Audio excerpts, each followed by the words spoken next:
Dalam kehidupan ini kita tidak mungkin lepas dari khilaf. Al-insanu mahallal khata'i wan nisyan. Manusia itu tempatnya salah dan lupa.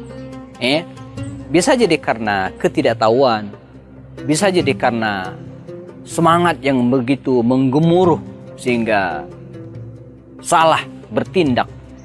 Nah, kondisi ini pun tak terkecuali dan dialami oleh orang-orang mulia di sekitar Rasulullah SAW, para sahabat Nabi. Namun tentu saja kesalahan yang mereka lakukan tidaklah membuat keimanan mereka batal. Karena kesalahan mereka lakukan adalah kesalahan yang sifatnya sangat-sangat manusiawi, yang sangat boleh jadi difahami dan ditoleransi. Adalah Amr bin Umayyah Ad-Damri, seorang sahabat yang mungkin tidak seterkenal Khalid bin Walid, tidak sepopuler Umar bin Khattab, Utsman bin Affan atau yang lainnya, tapi perannya dalam sejarah tak bisa dinafikan. Amr bin Umayyah Ad-Damri ini, teman-teman sekalian, berasal dari kabilah Bani Dhamrah. Jadi di sekitar kota Madinah Al-Munawwarah itu ada beberapa kabilah. Di antara adalah kabilah Bani Dhamri atau kabilah Ad-Dhamrah.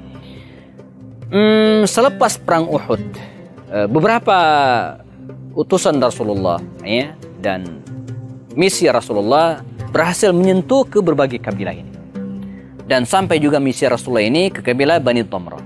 Bahkan ada riwayat mengatakan Nabi sendiri sempat datang ke kabilah tersebut dan beberapa di antara mereka kemudian memeluk Islam. Di antara yang memeluk Islam itu adalah Amr bin Umayyah Ad-Damri ini. Dia masuk Islam, berada dalam pangkuan kaum muslimin.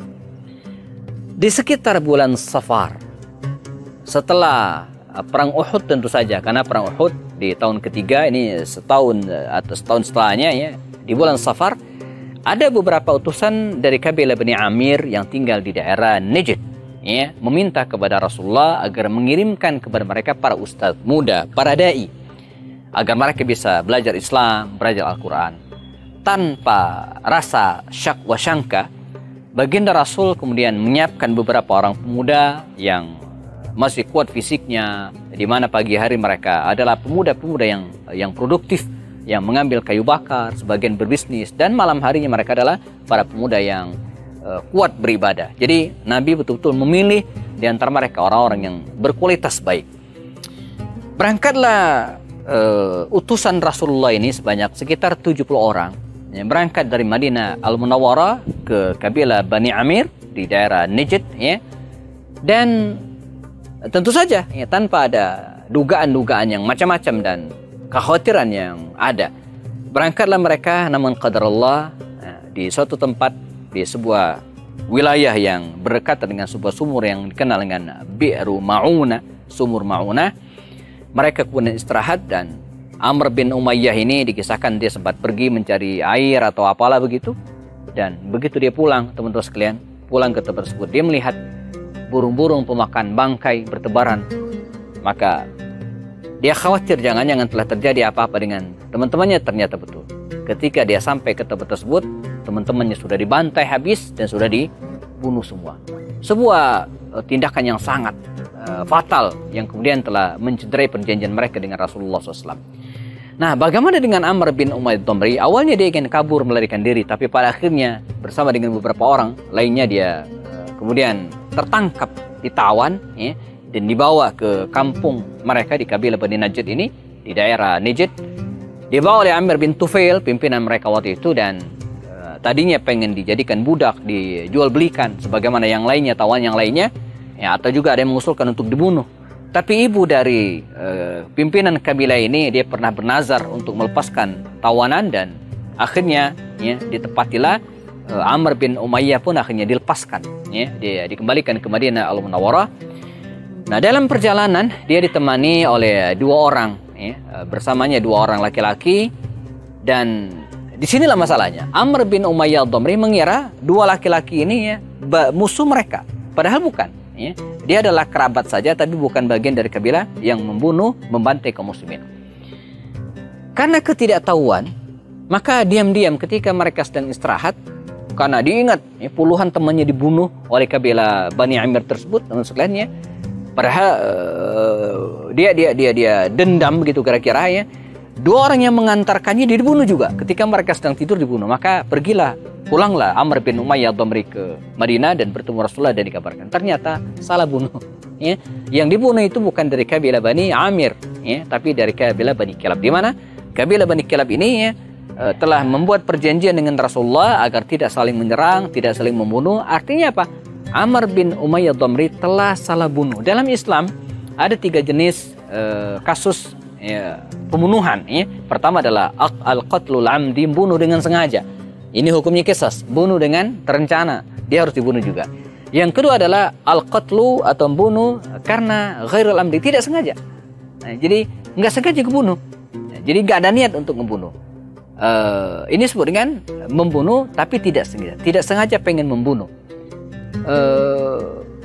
Misalnya ya bercanda misalnya kan. Nodongin pistol, dia nggak tahu bahwa di dalamnya ada pelurunya, ditembak temannya sendiri, dia kan ngebunuh tapi nggak sengaja, dia tidak pengen ngebunuh. Tapi ada juga yang membunuh salah bunuh, jadi bukan tidak sengaja tapi dia tidak ingin, dikira itu musuh padahal bukan. Ini kan disebut dengan al-qatlul khata', jadi salah bunuh. Dalam kasus ini ya, Amr bin Umayyah telah salah bunuh, dia tidak dikisos tapi dia harus membayar denda. Ya. Dalam tradisi waktu itu mereka harus membayar sekitar 100 ekor unta per orang. Jadi butuh sekitar 200 ekor unta.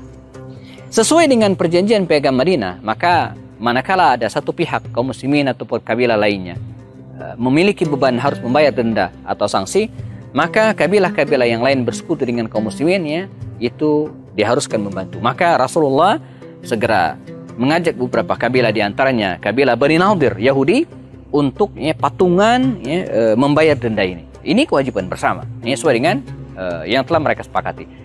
Datanglah Rasulullah ke kabilah Bani Nadir, teman sekalian, bersama dengan Abu Bakar Siddiq dan beberapa orang yang lainnya. Dan disinilah kita melihat karakter orang-orang Yahudi. Ya, mereka mungkin merasa tidak puas. Ya, sahabat Rasulullah yang membunuh, kenapa kami harus membayar? Lalu kemudian, padahal ini adalah kesepakatan.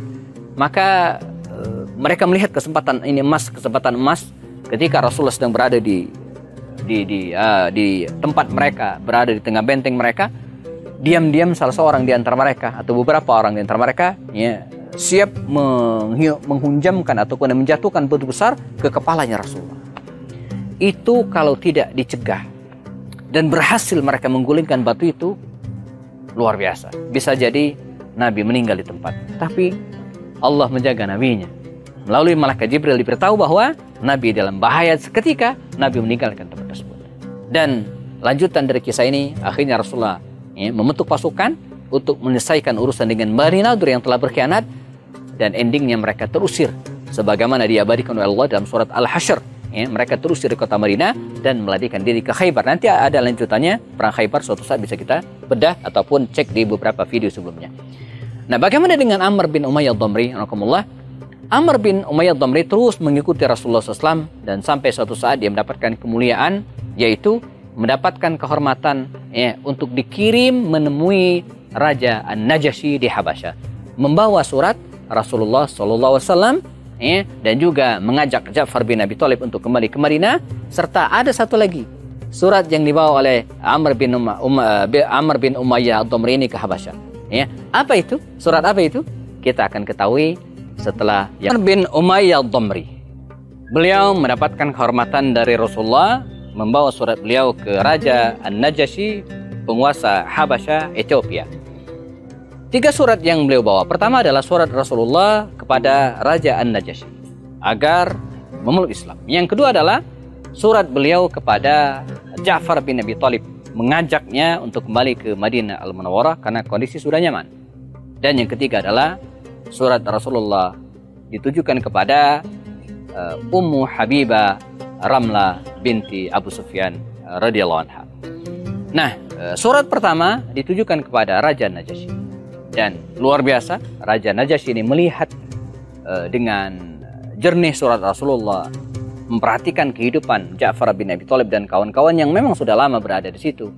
Dan dikisahkan Raja Najasyi ini akhirnya memeluk Islam. Dia masuk Islam, namun sampai akhir hayatnya dia tidak pernah ketemu Rasulullah SAW. Dia meninggal dalam keadaan muslim, tapi tak sempat ketemu Rasulullah.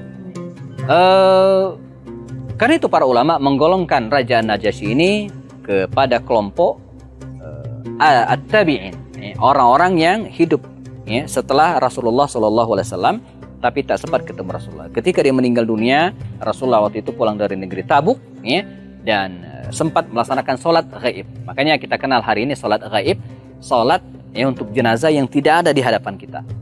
Rasul mensolatkan untuk Raja Najasyi. Nah, surat kedua ditujukan kepada Ja'far bin Abi Thalib. Maka selepas itu Ja'far ini kemudian kembali ke Madinah Al-Munawwarah bersama Rasulullah. Dia sempat ikut perang Mu'tah, memimpin perang ini dan kemudian meninggal dunia. Nah, surat yang ketiga dikirim oleh Rasul kepada Ummu Habibah Ramlah binti Abu Sufyan. Waktu itu Ummu Habibah ini janda, putri Abu Sufyan bin Harb. Nabi punya visi untuk menaklukkan hati Abu Sufyan ini dengan menikahi putrinya. Dan waktu itu Ramlah masih berada di Habasyah. Ramlah menerima, tapi bagaimana caranya pernikahan langsungkan? Dilaksanakanlah pernikahan jarak jauh, jemaah.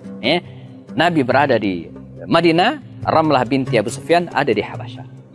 Sebagai wali, dicarilah orang yang paling dekat nasabnya dengan Ramlah binti Abu Sufyan, yaitu Khalid bin Sa'id radhiyallahu anhu.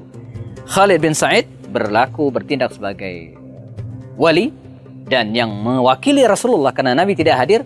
Yang mewakili Rasulullah adalah Raja An-Najasyi, dan terjadilah pernikahan tersebut. Dan tidak lama setelah itu Ramlah kemudian datang lagi ke Madinah Al-Munawwarah dan membersamai Rasulullah SAW. Amr bin Umayyah Damri ini diberikan usia yang panjang oleh Allah SWT sampai pada pemerintahan Abu Bakar, Umar, Utsman, Ali, dan dia meninggal pada masa pemerintahan Khalifah Muawiyah bin Abu Sufyan radhiyallahu anhu. Amr bin Umayyah Damri seorang sahabat yang mungkin pernah melakukan kesalahan sebagai manusia, tapi bukan kesalahan yang substansi, kesalahan teknis yang sangat mungkin bisa dimaafkan. Di sini pentingnya kita ketahui teknik atau cara berorganisasi. Kita harus tahu di antara anggota organisasi, anggota jamaah kita, manakah kesalahan yang tidak bisa dimaafkan dan mana kesalahan yang bisa dimaafkan. Mana kesalahan yang harus diberikan sanksi dan mana kesalahan yang tidak perlu diberikan sanksi atau peringatan saja. Amr bin Umayyah telah memberikan pelajaran berarti bagi kita. Semoga bermanfaat. Kita ketemu lagi dalam sesi berikutnya. Tetap bersama saya, Happy Andi Baswani. Assalamualaikum warahmatullahi wabarakatuh.